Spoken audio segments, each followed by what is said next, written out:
Hi, thanks for joining me today. In this video, I'm trying something a little bit different for me. I'm actually going to explore creating cards using this rose gold pattern paper pad that I have. It's 12 by 12 and it's gorgeous. Some of the sheets have foiled finish and it's really beautiful, but I haven't done anything with it. It's just been sitting in my stash. And if you caught my last blog post about comparing different card kits, you may know that I'm considering subscribing, but one of the things that I discovered was that many of the kits include 6x6 paper pads and lots of ephemera, die cuts, stickers, things like that. And those are things that I don't really use in my card making. And I didn't want to discount those card kits out of hand just for that alone, but at the same time, I think they're beautiful, and I wanted to make sure that I could put all of that to use. And so I decided to challenge myself by creating my own card kit using supplies out of my stash that would resemble some of the materials that I found in those card kits. And so this is the result of my card making session using just the paper pad that I showed you and actually some old scrapbooking paper that I had, some solid cardstock, and really not much else. I decided that I wasn't going to do any stamping at all, mainly because this paper pad actually came with some sheets that had sentiments already on them. So for example, they have them in two styles, the larger sort of card style, like what's shown on this card here, and they have them in more sentiment strip size. And really the only thing that I used besides the paper was my sort of nested dies, just to cut different shapes like the rounded rectangle and scallop circles and things like that, just to have something a little bit more interesting. And one of the things that you may notice as I record more videos of my card making is I really like to be generous with foam. And typically when I do any sort of die cutting, that I know I'm going to mount on foam, I'll actually die cut it out of the cardstock and a sheet of foam as well. And I prepare sheets and strips of foam with adhesive on both sides ready to use so that when I get to this point in my card making, I can just peel and stick essentially. However, because I did several hours of research and prep work before I shot this video, I didn't really know what I was going to mount on foam and what I wasn't going to. So I basically just prepared and cut everything, and last minute I'm making the decision as to whether or not I want to give it that extra dimension. I really love this embossing folder that I have. The design is gorgeous. The particular cardstock I have, it's not super great. It actually, I think it sort of mangled the cardstock a bit much, but it gave it that sort of white distress look that sometimes people intentionally go for. Like they'll go and sand down their cardstock just to reveal some of that white. That happened just as I cranked it through my Cuttlebug. So the cardstock sort of broke up a little bit, but in the end, I think it gave it a kind of nice look. Part of the research that I did to get to this point was I did watch a lot of 10 cards 1 kit videos and a lot of other YouTubers out there who are very proficient at this style of card making. And you should check out my blog posts because I linked to those folks. I don't know their names off the top of my head, but I did link to their YouTube channels because I found them incredibly inspiring and they make it look very easy. It's not. It's one of the reasons why I don't do this style of card making, because I feel like you really have to have design sense and an eye for pattern and shapes and color and proportion and all of those things. And I really haven't developed that skill set yet.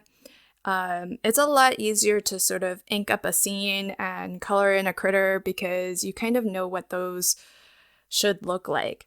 But when you're working with pattern paper, it's there are no rules, and really it comes down to just finding configurations and shapes that are interesting. And I found that challenge to be difficult for one, but really inspiring and something that I want to do more of. So I'm definitely going to continue doing this. And all of those card kits that include ephemera and 6x6 paper pads are definitely still in the running. I have not eliminated any of the card kits that I'm considering to subscribe to. So this hasn't made my decision any easier. But I had so much fun that I feel like I need to kind of not study, but just practice and do more of this style of card making. And one thing that is a resource I didn't really use when I was designing these cards is I think I'm going to look up more card layouts, because I feel like that is going to be a good way for me to learn how to develop that eye for proportion and shapes. And for this first session, I just wanted to play and kind of see what I have. This just my personality is I typically want things kind of lined up and in order and straight and everything. But for some reason, when I sat down to do the designs for these cards, I preferred to have everything wonky. So you could see where I tried to line it up nice and straight and tried to center it, but it just didn't look good to me. And I don't know how it catches everybody else's eye, if it looks better aesthetically to most people when things are lined up and straight. But to me, for whatever reason, I just liked making everything a little wonky.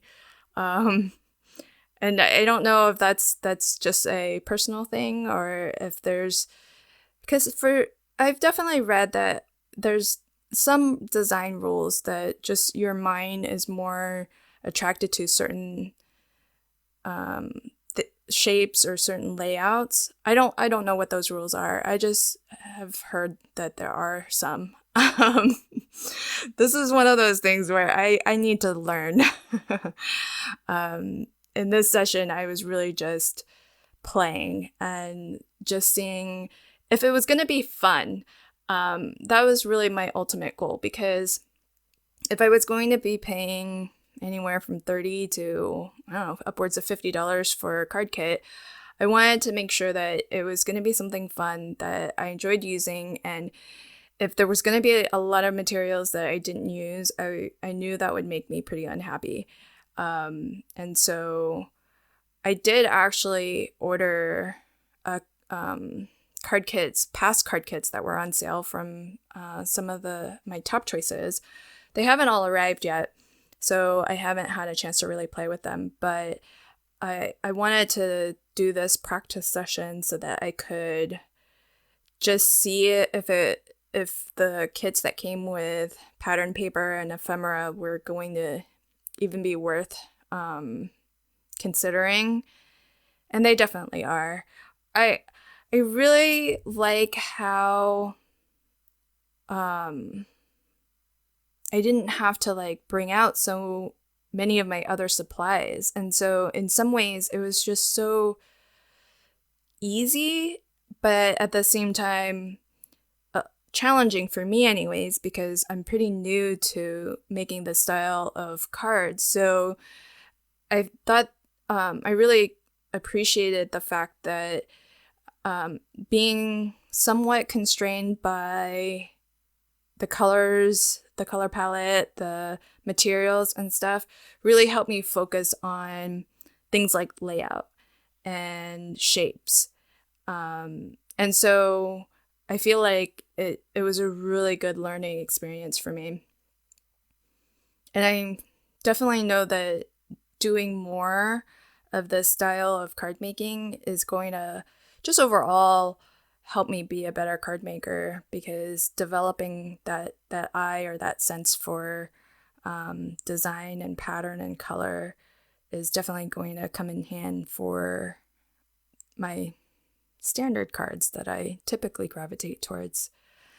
So this brown paper is actually from my scrapbooking days. It's just leftover, but it worked great with the rose gold. I found that rose gold with brown worked really well, and with silvers and grays and blues worked out really well. This particular paper pad was a little bit challenging because everything was tone on tone.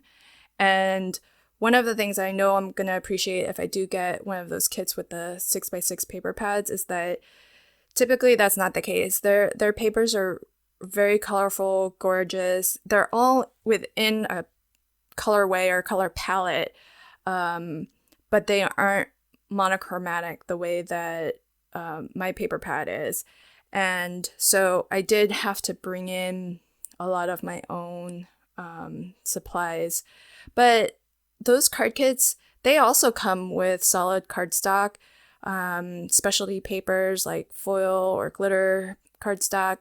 So they'll have really everything that you need. And I didn't use much more other than a couple of dyes here and there, but most of this was just paper, adhesive, and a paper trimmer and scissors. So you don't really need a lot to make nice looking cards. And I'll be honest, not everything I made is a winner. I don't like them all, but I'm still learning and kind of developing that eye.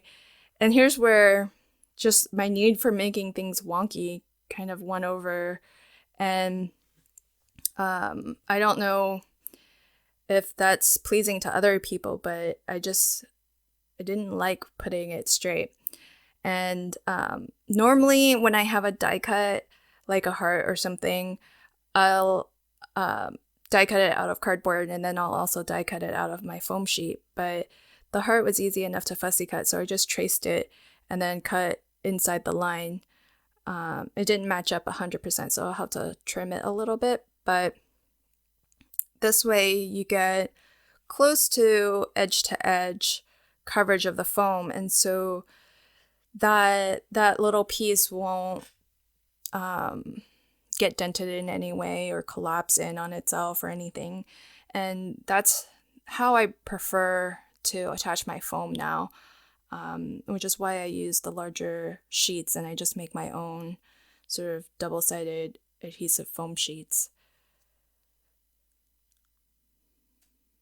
Now this one might be my favorite. I actually happen to have that scalloped paper that had grays in it, and it actually has some very pale pinks, which matched really well with the rose gold pattern paper. And I just thought that was such a perfect fit. And so I actually had enough supplies of it to make 2 cards that were pretty similar.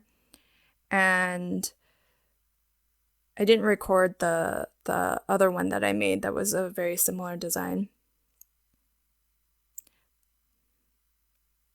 Most of the pattern paper that I do have, they're more in line with that dotted gray strip that I have. So usually it's sort of very simple small repeating patterns that if I use, it's more just for like a little bit of fill as opposed to the pattern paper being the star. And that's, I guess, to me, what's very different about this style of card making is how do you make the pattern paper the star? And that's definitely something that I'm still learning, because I think a lot of it has to do with framing and shapes and color and how to choose different layouts that really emphasize the paper as opposed to like a die cut. So here's where my first card, I did use that little rectangle, but I decided against it for this one. And I think I like it better. So I think editing is another thing that with this style of card making is an important skill to develop, because there are so many layers, and sometimes it can be hard to know when to stop. But one of the things that's really nice about the paper pad that I'm using anyways is that it is double-sided, so everything coordinates, and that smaller square is actually the same paper. It's just the back side is adhered to the front side just to create a little bit more interest. I mean, I ultimately didn't use it, but that's okay. I'll probably use that on another card, because I'm definitely going to do more. I have a ton left of this paper pad, so I will definitely start to incorporate pattern paper into more of my cards. And I'm going to do this particular exercise more because for one, I had a lot of fun. And second, I really do think that it's going to make me a better card maker overall, because I'm learning a lot more about shapes and colors and patterns. The other thing that I've started to do a lot of is with my vellum, I've been embossing it. And I think it's a really nice look, because it's subtle, it's still soft, but it definitely adds some extra interest. And so this one's just really simple. It's just a little dotted pattern that I have. I, on reflection, feel like maybe I should have cut the strip long enough to wrap around and be adhered to on the inside of the card, because I was only able to lay down the ATG tape in the center portion of that strip where I knew that my sentiment card was going to cover. And that leaves the edges sort of flapping. So I don't know if that's ultimately the best way to finish a card. But for this card, I figured I'll just leave it. But if I were to do that again, I think I would cut the strip longer so that I could wrap it all the way into the inside. And I do use foam in both white and black, and I chose the black because the background of the card is black, so I thought that it would match better. And typically I would have these foam strips pre-adhesived because I buy the foam strips, the foam sheets, and one variety does have one sticker backing, so one side has the sticker adhesive already. And when I prepare my sheets, I'll often go ahead and stick it down with more adhesive on so that both sides have the adhesive and it's ready to go. And that big roll of 5-inch wide double-sided adhesive tape is awesome because it makes very quick work of this. But I didn't have a big enough sheet in the black prepared, so here I'm just filling it with adhesive.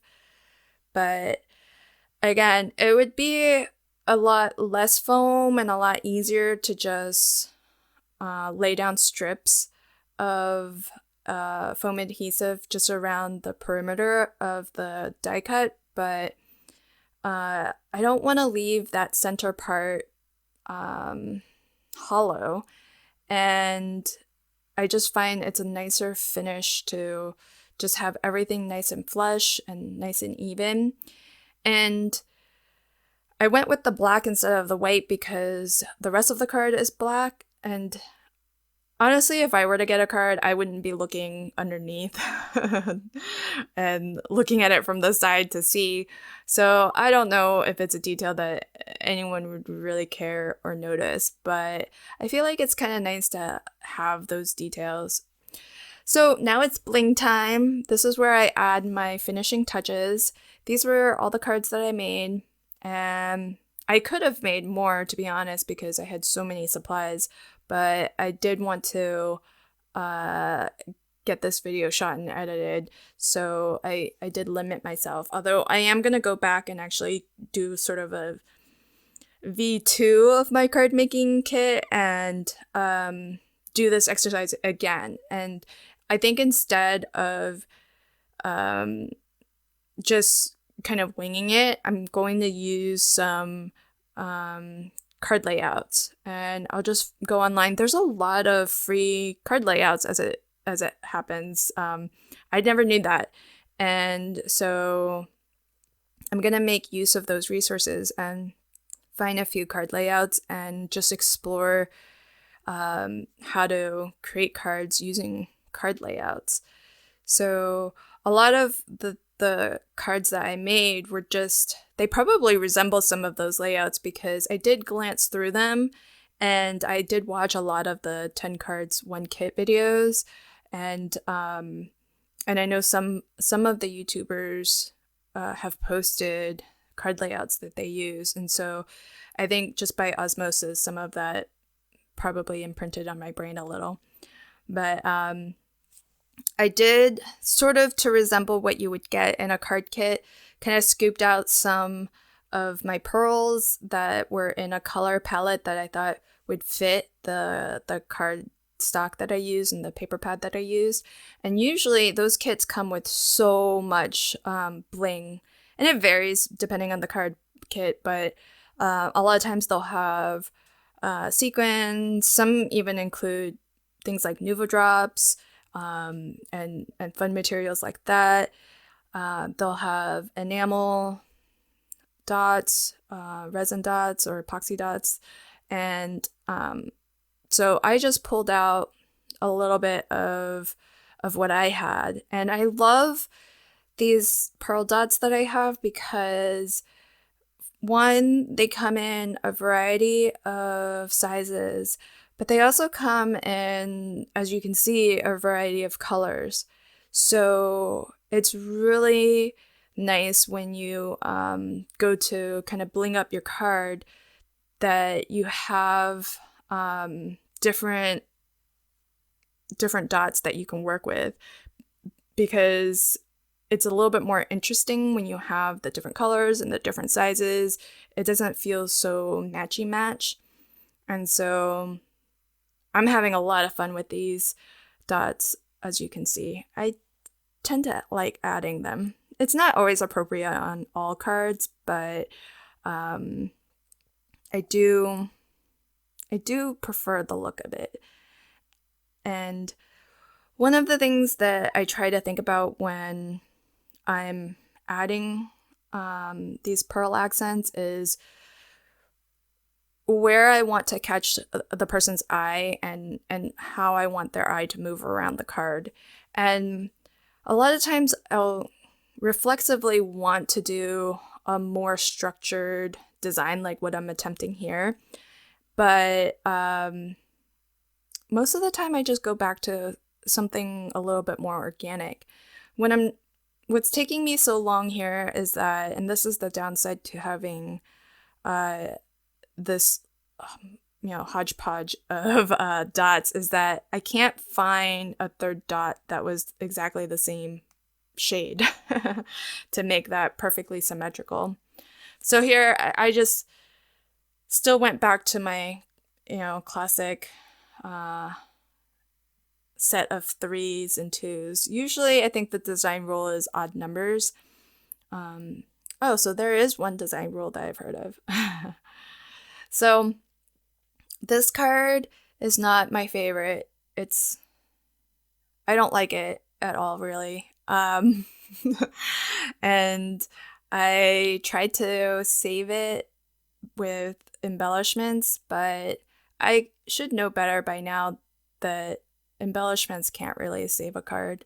But it's not for lack of trying.